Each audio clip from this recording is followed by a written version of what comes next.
Oke, kali ini yang kita bahas adalah fitur word sketch atau kolokasi. Mari kita fokus pada fitur ini, klik saja, dan masih menggunakan korpus BNC. Oke, ada beberapa tab di sini. About, menjelaskan tentang apa itu konsep kolokasi, ada konsep sentralnya itu collocates, dan node.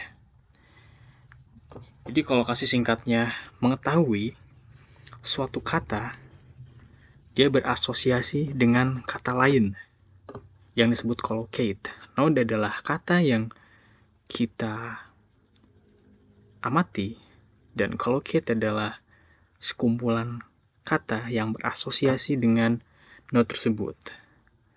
Coba kita masuk ke tab basic terlebih dahulu. Misalnya lemma think. Bentuknya lemma, maka kata think, thinks, thought, thinking itu akan termasuk juga.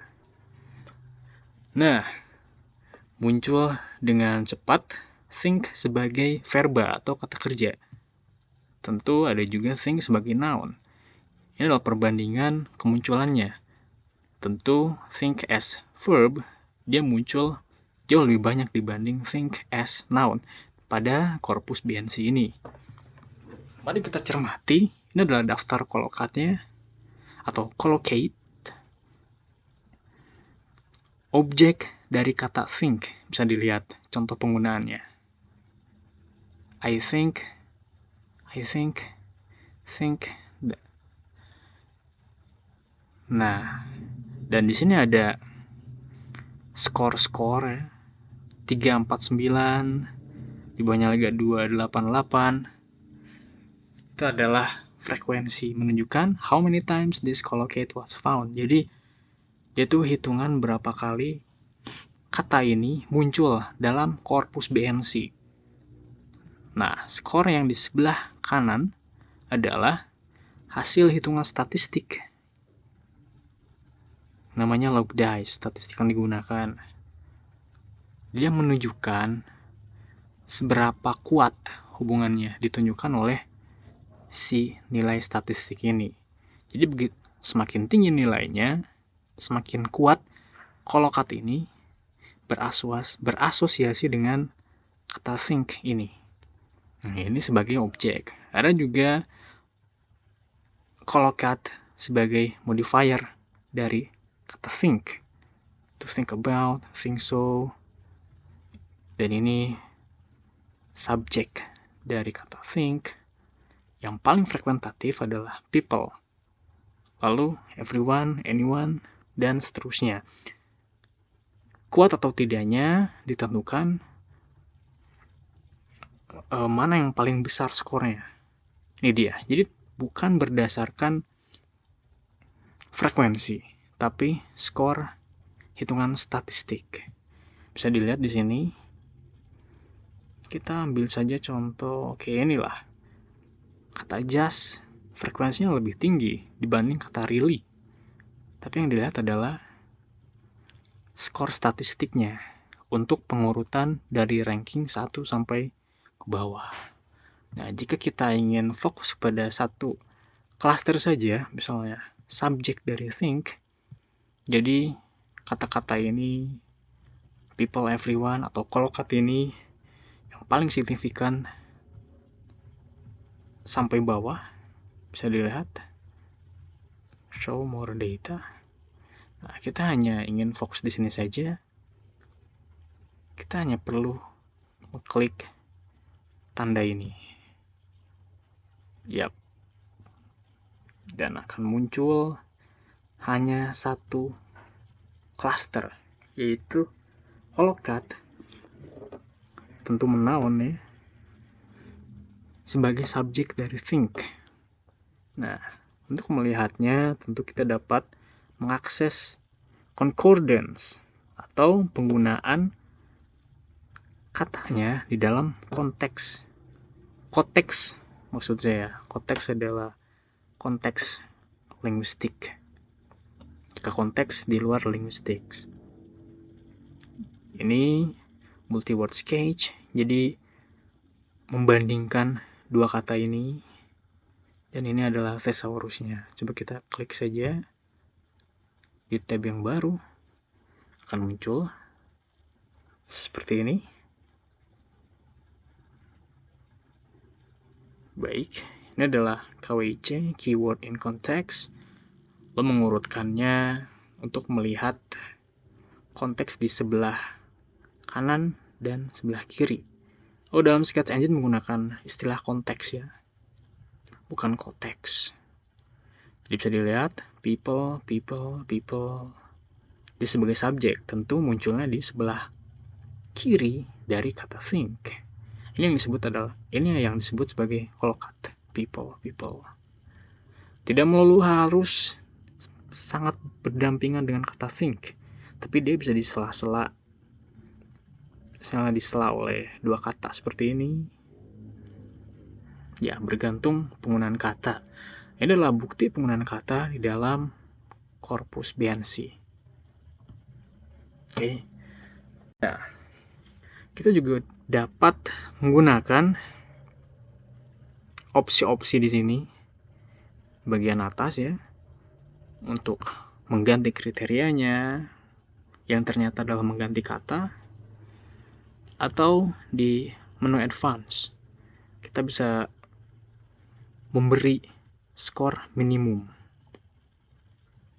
atau kita hanya klik hanya bentuk verba saja, atau bahkan menggunakan subkorpus dari BNC, yaitu apa, berdasarkan tahun, rentang tahun tertentu, atau teks akademik saja, transkrip, spoken transcript, dan yang lain-lain. Namun mari kita fokus saja di hal yang sudah ada.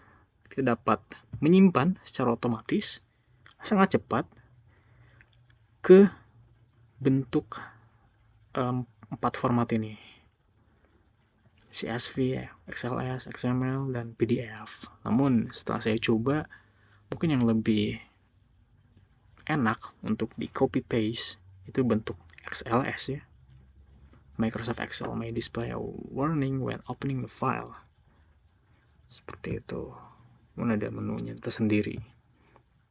Lalu kita juga dapat mengganti view-nya berdasarkan apa yang kita inginkan.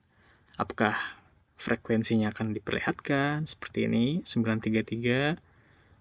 Nah, contohnya ada, lebih baik dicantumkan saja untuk mempermudah. Skornya, skor statistik. Ini juga bisa kita klik untuk melihat relasi gramatikal. Ini maksudnya subject of think. Dan klasternya, dia akan dikelompokkan berdasarkan kemiripan.